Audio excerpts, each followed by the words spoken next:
Hello everybody and welcome to iHLS Innotech International Conference. In this segment, we'll discuss the implications of civilian spying, especially during this pandemic.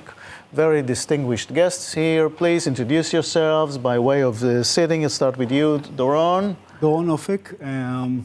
I used to be a hacker. I'm teaching cybersecurity in Ben-Gurion University. I used to be CISO of Deleco Group, and right now I'm CISO of Telma companies. It's a group of companies that they're dealing with traveling. So basically, I'm pretty familiar with this. Okay, you were a hacker and you healed. Okay. Yoram? I'm Yoram Hacohen. I'm the CEO of Israel Internet Association, ISOC-IL, which is the operator of the Israeli .il CCTLD, and leading internet policy organization in Israel, and also the chairperson of Privacy Israel, which is a new non-for-profit NGO that deals with privacy, and a former data protection commissioner for Israel. Data protection, important. Hi, Guy. Hi. You're the chairman of this part of our conference here today, plus? Yes, I'm the Chief Cyber Officer at Rayzon Group. Rayzon is basically developing middle-grade intelligence tools and cybersecurity systems. Great. And Uzi? Good evening, Uzi. Currently, I'm the CEO of WaveGuard. This is a cyber intelligence company. And until 4.5 years ago, I used to be the Chief Information Officer and the Chief Information Security Officer for the IDF. Small, tiny organization. Yeah, IDF, very small. And remotely joins us Nimrod, Dr. Kozlovski. Hello. Hi, it's a pleasure. What a distinguished group of experts. My name is Nimrod Kozlovski. By background, I was commander in the electronic warfare unit in the army, and later a cyber entrepreneur and a partner with JVP, leading cyber investments. Currently, I'm the head of technology regulation for Herzog Fuchs Neiman, and I'm teaching cybersecurity at Tel Aviv University. Great, thank you very much. Guy, are we seeing here and now data and information collection due to the pandemic more than ever before, like crazy? I don't know if like crazy, but yes, you know, there were a lot of publications about, even here in Israel, the Shabak gathered information about civilians, basically in order to understand who met who and when, where they were. They try to use those tools in order to understand if someone left his home during the times that he needed to stay there. So basically, yes, we see a lot of gathering of, all those middle-grade intelligence tools gathering information about civilians. Yeah, Nimrod joins us again. We see this around the world, not only in Israel, of course. We see apps, we see governments want to know where you are, who you've met, and so forth. It's the pandemic, of course, but what are the consequences? Certainly, but we see a very different approach taken by different countries. Some countries are using surveillance technologies that normally are used to detect terrorism or criminal groups in order to trace people at the time of a pandemic. But most countries are actually preferring technologies which are more voluntarily used by the civilians, or technologies that are developed by the technology companies and enable you to track the device without sharing data with the government. I think in Israel, it's a unique situation where the tracking is done by the secret services, and therefore the concerns about the surveillance and about the sharing of data involuntarily with the government. Yeah, it's interesting to point out that Israel's security services, the Shabak, was the first to say, no, thank you, we don't want this, right? But they did it anyway because of the government's decision. I want to ask you, Doron, it's very easy for governments to fall in love with this. Let's have the information, yes. Let's have the apps. Yes, definitely, and I think that at the end it's reflects a really big problem, because right now we are using the Shabak tool. Basically, if you look at it from the technical point of view, you will understand that this is a useless tool, basically, because it's very good. It's based on cellular network. And in cellular network, what the cellular carrier care about is about how strong the signal is. It's not about your location. And if you took this information and put it together, yes, definitely you can build a map, and it will work fine if you try to catch one of many in open spaces, in two-dimensional spaces. But when it comes to cities, you have multiple dimensions, and you have and you try to find many of many. This tool will be definitely useless. I think that maybe at the end it will be between 20 to 40% of success in big cities, and in small cities, I think that it will become between 60 to 70%. But it's not only that, Uzi. It's information, it's data, it's health information. I believe that the two key terms that have to be used in that context are checks and balances, and being very, very careful, very, very prudent in not dragging ourselves into the perpetration of the first steps that will lead us into a slippery slope. Now, when you come to speak on checks and balances, you can, of course, limit who owns the data, for how long, or what is the duration of the data retention, and all kinds of limitations, which part of them are technological when it comes to the architecture of the system, and some would be connected to how the system operates. When it comes to the slippery slope, it has to match, or it has to be limited by the current, I would say, political culture or political DNA of the nation itself.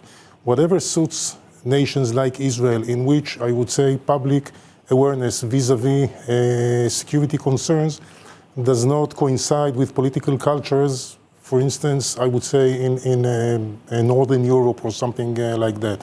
So to summarize what I've said, checks and balances and slippery slope, avoiding the slippery slope. Right. Yoram, privacy is gone already. What are we talking about?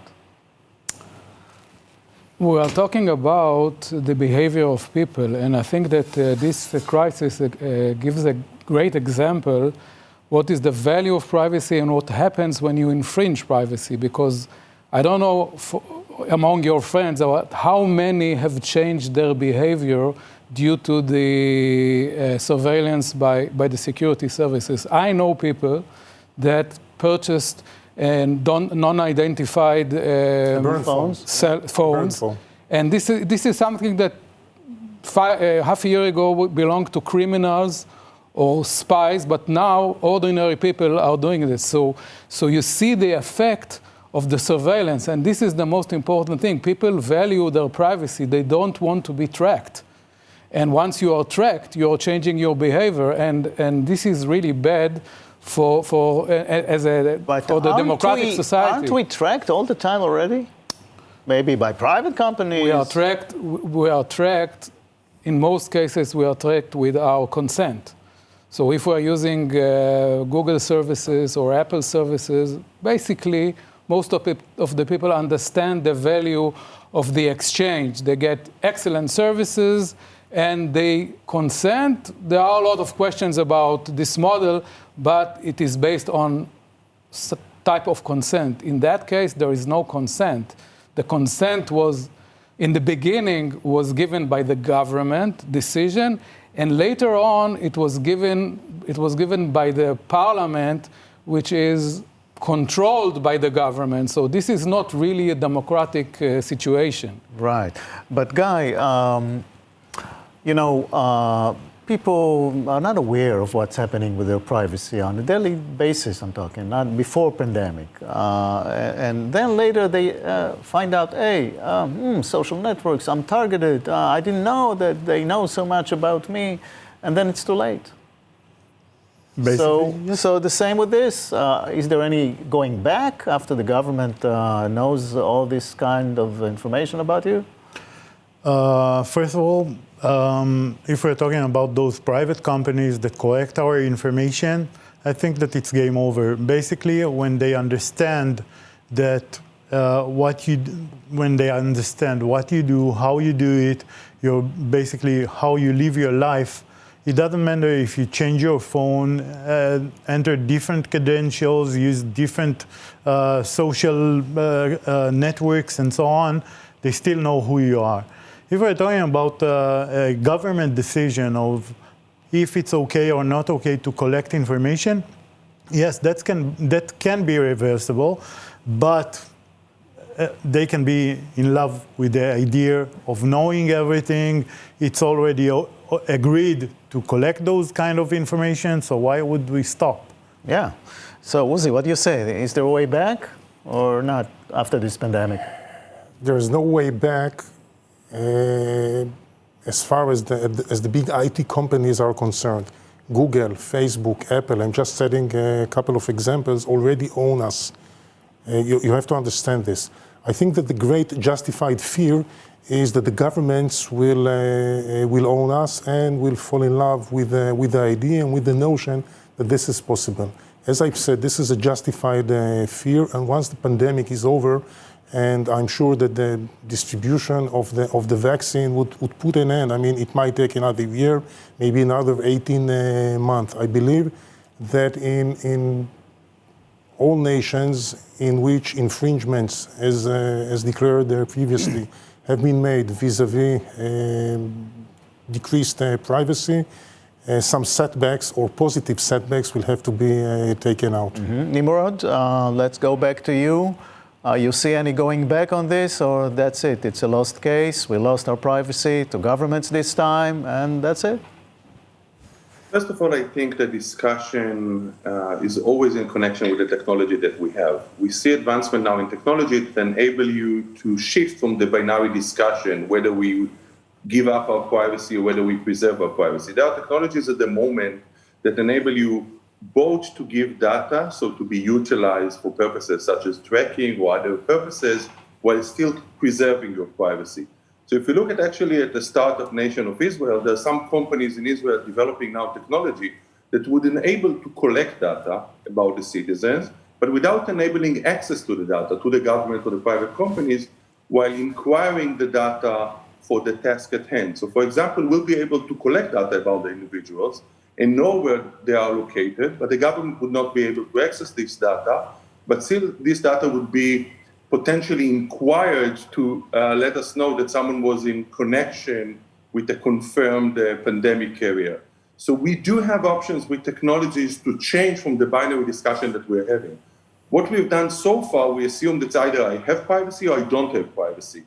But technology changed, and we see now companies using homomorphic encryptions or shared key secrets, which are technologies that enable you to both keep your privacy and at the same time to have the data utilized. And I think it's not about whether we lost our privacy, it's whether we will adapt technologies and procedures that enable us to protect privacy while using information as necessary for public needs. Well, that's provided you trust the government. You don't have to trust the government. Yeah. Honestly, you don't have to trust the government. I'll give you an example. There are companies in Israel develop a technology that enable one to collect data, but this entity, let it be the government or private entity, cannot access the data they collected. Actually, this data is available only for inquiries with algorithms without them having access to the data. So for example, I can confirm whether someone was at a location without the entity holding the data, let it be the government or someone else, can actually access and know your location. So it would answer a question whether Nimrod resides in a place where there was an identified pandemic area, but no one would know my locations or actually my track. This is possible now with technology. The question whether we'll have the political will to adapt these technologies will certainly put limitations on the government and the secret services. I think Uzi was very right pointing out that after the secret services get this kind of a tool and get this kind of legal approval to use this tool against the citizens, they're not likely to give up these powers. Yeah. Finally, Yoram, is there any legal remedy for civilians who would like to, after all, keep their privacy, fighting all these huge measures against the pandemic? The legal tool is legislation and protest, but I want to say something about the relation between the tech companies and the government. The government has the ability to fine you. The government has the ability to put you into jail. This is a major difference between tech companies and the government. So if I have to decide where do I want to put my information and who would obey the rules, we have to remember that the government is setting up the rules, okay? So we can control in a way the tech companies, they obey basically commercial and legal procedures, and we have seen it in the crisis. We have seen limitation of the right to protest for all kind of reasons. In many countries, by the way? In many countries, maybe. I don't know as many countries about protesting here, but here, this was a misuse of the legal power with regard to the pandemic. So this is something that citizen has to remember, that the policemen and security services in the end can put them into jail and can limit their freedom. This is not something that happened with tech companies. This is for privacy and the pandemic. We'll see you in the next segment soon.